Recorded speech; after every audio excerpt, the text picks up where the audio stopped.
diselesaikan, diangkat oleh Allah Subhanahu wa taala. Ini Masya Allah buat jamaah yang ada di rumah juga kita ingatkan lagi sama-sama. Yuk kita doakan juga keluarga-keluarga kita, saudara-saudara kita yang menjadi pasien COVID Corona ini segera diangkat penyakitnya oleh Allah Subhanahu wa taala dan disegerakan diberikan kesembuhan dan bisa kumpul lagi kepada keluarganya. Amin amin ya robbal alamin. Dan buat jamaah yang ada di rumah jangan kemana-mana ya. Setelah ini kita akan membahas tentang berita viral nih. Wah kayaknya penasaran nih kira-kira hari ini berita viralnya apa. Jadi tetap di Islam itu indah jamaah. Oh jamaah, alhamdulillah.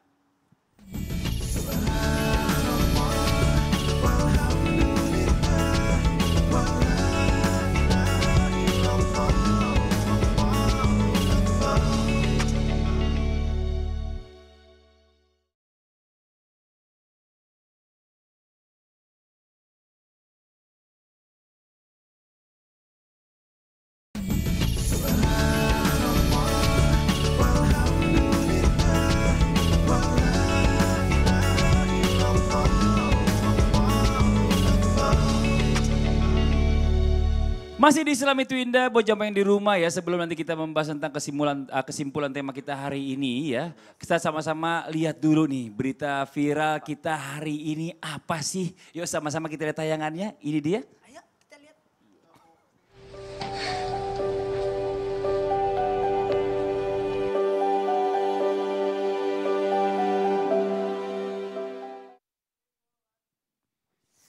Coba tuh gimana perasaannya anaknya mau meluk nggak bisa ya kan.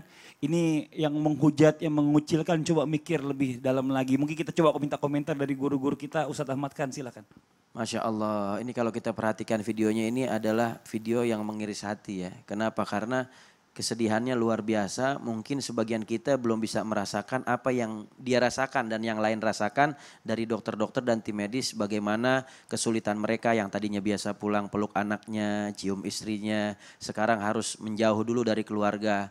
Bahkan kalau kitanya paham, tapi anak-anak kita kan gak paham yang masih pada kecil. Akhirnya mereka merasa, kok kenapa ayah mulai nggak sayang dan lain sebagainya. Padahal ini semua disebabkan karena kekhawatiran yang memang kekhawatiran ini ya bentuk daripada waspada. Selama tidak berlebihan maka ini sangat ditegaskan di dalam Islam untuk berwaspada, berhati-hati.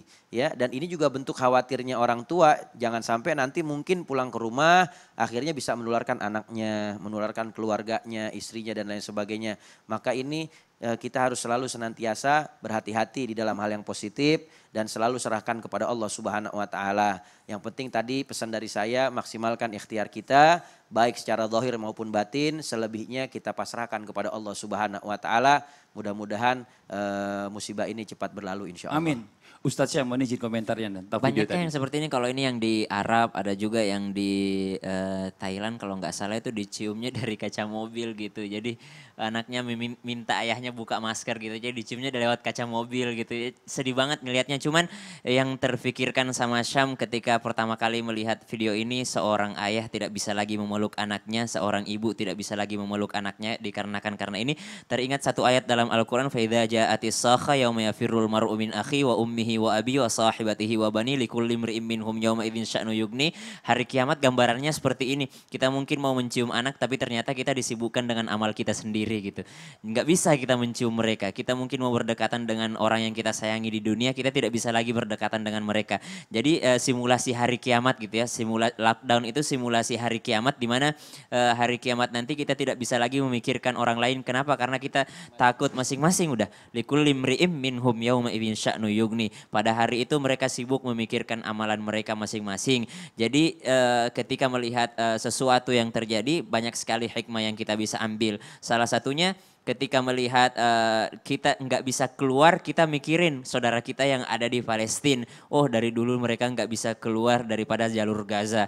Ketika melihat kita sedih harus terpisah dengan keluarga, kita bayangin saudara kita yang ada di Suriah. Dari dulu mereka terpisah dengan keluarganya disebabkan karena perang saudara. Kemudian di saat kita susah mendapatkan bahan makanan, kita ingat saudara kita yang ada di Afrika. Kemudian di Somalia. Kemudian ketika kita susah mendapatkan mendapatkan alat medis, kita bayangkan saudara-saudara kita mungkin yang ada di Uighur, mungkin kita ingat saudara-saudara kita yang ada di mana saja gitu. Jadi kita bisa merasakan penderitaan orang lain. Mungkin salah satu hikmah Allah memberikan cobaan ini supaya kita bisa merasakan penderitaan orang lain begitu mungkin. Ini Masya Allah. Mungkin langsung aja kita dengarkan kesimpulan kita hari ini tentang tema kita hari ini dari Ustadz Maulana. Silakan Ustadz. Kesimpulan tema kita hari ini, jauhi virusnya bukan orangnya. Sikapilah virus ini adalah dengan cara apa? Keyakinan, kewajiban, dan akhlak. Gimana menyikapi dengan keyakinan? Yakinilah bahwa semua ini adalah izin dari Allah. Termasuk wabah atau virus ini. Atau penyakit ini. Dan sikapilah dia dalam bentuk kewajiban. Disinilah kita berkewajiban untuk menjaga keselamatan jiwa manusia dan melarang segala yang mengancam hak orang lain. Jadi kalau disuruh tinggal di rumah, tinggal di rumah. Kalau disuruh tidak mudik, jangan mudik dulu. Karena ini ada sisi kewajiban. Di mana ada mayat harus disegerakan dimakamkan. Karena ini dari sisi haknya jenazah tersebut. Dan yang terakhir adalah dari sisi akhlak. Bagaimana kita menjaga perasaan dan menghilangkan penyakit hati. Karena penyakit jasmani akan terhapus dosa-dosa, tapi penyakit rohani akan dituntut sampai di hari kemudian. Masya Allah, Alhamdulillah, Alhamdulillahirabbil alamin. Demikianlah pertemuan singkat kita hari ini ya. Mungkin sebelum kita akhiri pertemuan kita ini, kita coba bersama-sama berdoa. Kita nggak pernah tahu kapan doa kita diijabah. Kita berdoa sama-sama semoga bencana wabah pandemi corona ini di seluruh dunia ini segera berakhir. Dipimpin oleh guru kita Ustadz Syam. Silakan Ustadz Syam. A'udzu billahi minasyaitonir rajim. A'udzu bikalimatillahi tammati min syarri ma khalaq. Bismillahilladzi la yadurru ma'a ismihi syai'un fil ardi wa la fis samai wa huwas samiul alim.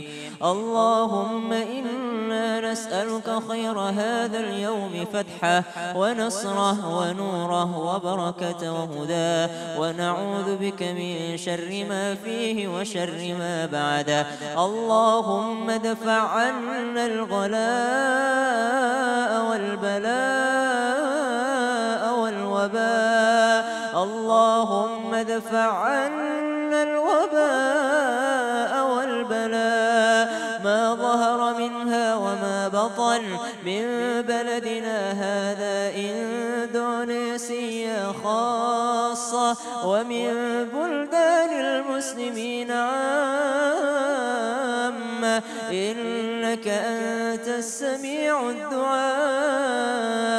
اللهم بارك لنا في شهر شعبان وبلغنا رمضان. اللهم بلغنا رمضان.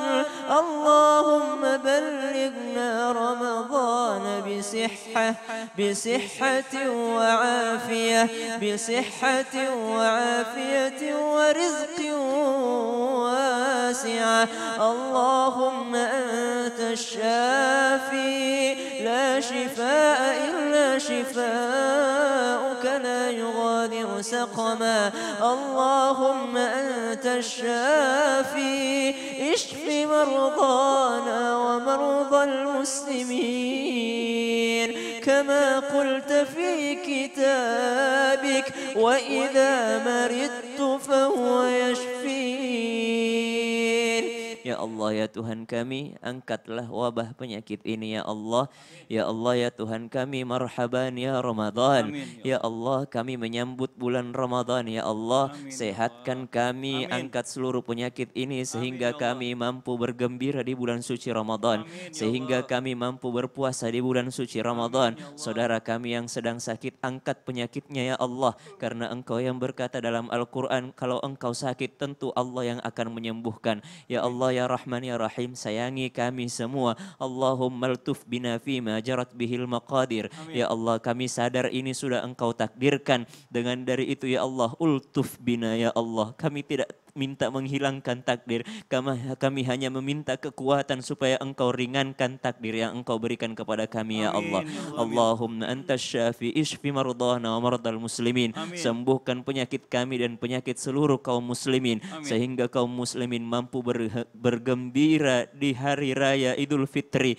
Mampu menikmati bulan suci Ramadan. Mampu berbuka bersama dengan keluarganya. Mampu tarawih berjamaah di masjid. Mampu menjalani bulan Ramadan. Mampu membayar zakat fitrah. Ya Allah, lancarkan rezeki kami, angkat penyakit kami, dan sebagaimana Engkau kumpulkan kami di sini, kumpulkan kami kembali di surgamu ya Allah. Ya Allah, buka kembali pintu-pintu masjidmu ya Allah. Buka kembali pintu umrah ya Allah. Buka kembali pintu haji ya Allah. Ya Allah, entah apa dosa kami sehingga Engkau tidak membukakan itu lagi kepada kami. Kami tahu Engkau tutup pintu masjid ya Allah, tapi kami sadar Engkau masih membuka pintu taubat-Mu ya Allah. Maka ampuni kami ya Rabbal Alamin. Amin amin ya Rabbal Alamin. Masya Allah, alhamdulillah, alhamdulillahirabbil alamin. Demikianlah perjumpaan kita hari ini. Semoga bermanfaat. Mohon maaf atas segala kekurangan. Wabillahi taufiq wal hidayah. Wassalamualaikum warahmatullahi wabarakatuh. Waalaikumsalam warahmatullahi wabarakatuh.